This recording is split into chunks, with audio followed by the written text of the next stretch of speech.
Do you have any kind of idea as to how many phytochemicals have been identified by scientists? What sort of number are we talking about here? And I guess to extend that question, when someone says to you, broadly speaking, how are phytochemicals classified? Because I think people will have heard of things like polyphenols before and perhaps know that resveratrol is a polyphenol. And here you talking about sulforaphane, but how are these kind of broken up into different classes of phytochemicals? So my colleague and friend Tom Kensler and I did a paper that came out about a year ago called that was examining the use of phytochemicals.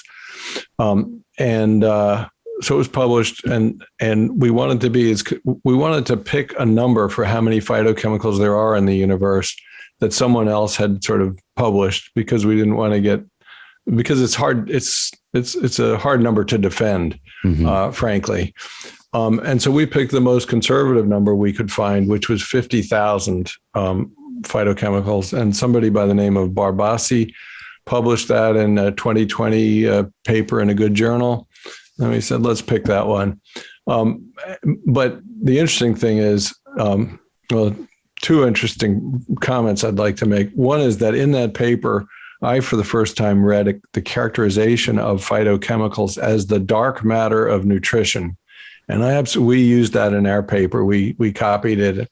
I love that characterization because it is that. I mean, there are a ton of them. They act synergistically, additively, cooperatively, antagonistically, and you get certainly hundreds to thousands with every different plant you eat.